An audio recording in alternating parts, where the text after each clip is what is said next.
भारत की ताकत एक बार फिर दुनिया के सामने आई है जब पूरी दुनिया आर्थिक अनिश्चितताओं, जियोपॉलिटिकल तनाव और महंगाई की मार से जूझ रही है। उसी समय भारत की अर्थव्यवस्था से एक बेहद मजबूत और भरोसा बढ़ाने वाली खबर सामने आई है। भारत का विदेशी मुद्रा भंडार यानी कि फॉरेक्स रिजर्व लगातार बढ़ रहा है और अब ये ऐतिहासिक स्तर के बेहद करीब पहुंच चुका है। सबसे बड़ी बात यह है कि इसमें भारत के गोल्ड रिजर्व ने जबरदस्त छलांग लगाई है और अब ये 112.83 अरब डॉलर को पार कर चुका है। आज के इस वीडियो में हम जानेंगे भारत का फॉरेक्स रिजर्व कितना पहुंच गया, गोल्ड रिजर्व में इतनी बड़ी बढ़ोतरी क्यों अहम है, आरबीआई की रणनीति क्या कहती है और ये सब आम आदमी, रुपया और भारत की वैश्विक ताकत को कैसे मजबूत करता है।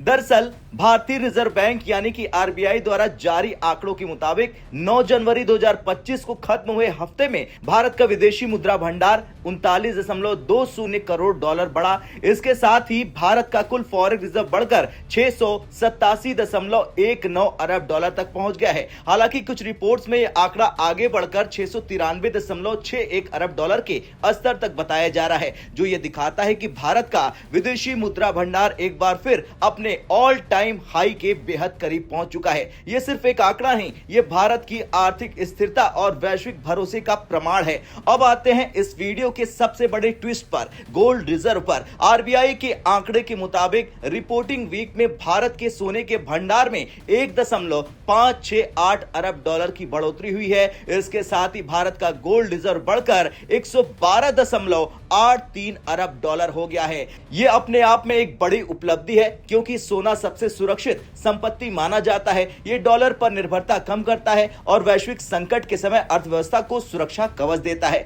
भारत पिछले कुछ सालों से लगातार अपने गोल्ड रिजर्व को मजबूत कर रहा है और इसके नतीजे अब साफ दिखाई दे रहे हैं। अब सवाल यह है कि गोल्ड रिजर्व जरूरी क्यों है। आप सोच रहे होंगे कि सोना बढ़ने से आम आदमी को फायदा क्या होगा, तो आसान भाषा में समझिए, जब देश के पास ज्यादा सोना होता है तो उसकी करेंसी पर भरोसा बढ़ता है। युद्ध, मंदी या डॉलर की कमजोरी के समय सोना सबसे सुरक्षित एसेट होता है। भारत धीरे धीरे अपने रिजर्व को डॉलर से हटाकर गोल्ड और अन्य एसेट्स में डाइवर्सिफाई कर रहा है। यही वजह है कि आरबीआई लगातार सोने की खरीद बढ़ा रहा है। फॉरेक्स रिजर्व का सबसे बड़ा हिस्सा होता है फॉरेन करेंसी एसेट्स यानी कि एफसीए। आरबीआई के मुताबिक 9 जनवरी को खत्म हुए इस हफ्ते में एफसीए 1.124 अरब डॉलर बढ़कर 550.866 अरब डॉलर हो गई है। एफसीए में शामिल होती है अमेरिकी डॉलर, यूरो, पाउंड, जापानी येन जैसी प्रमुख विदेशी मुद्राएं। डॉलर में बताए गए एफसीए पर इन सभी करेंसी के मूल्य में उतार चढ़ाव का असर होता है।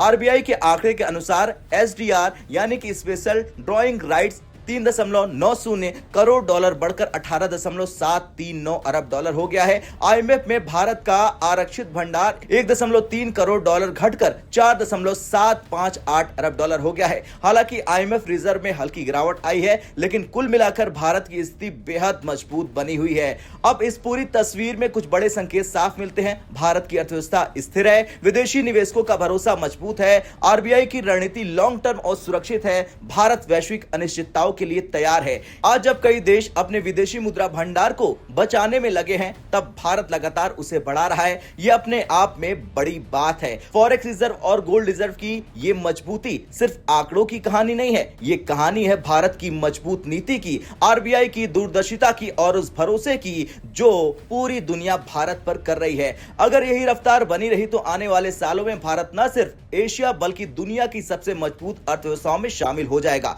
तो कुल मिलाकर भारत का फॉरेक्स रिजर्व लगातार बढ़ा है। गोल्ड रिजर्व ने 112.83 अरब डॉलर पार कर लिया है। आरबीआई की रणनीति भारत को आर्थिक सुरक्षा दे रही है और यह खबर सिर्फ अच्छी नहीं बल्कि भारत के उज्जवल आर्थिक भविष्य का संकेत है। अब आपसे सवाल, क्या भारत जल्दी 700 अरब डॉलर का फॉरेक्स रिजर्व पार कर पाएगा? हाँ या ना में कमेंट कर जरूर बताएं।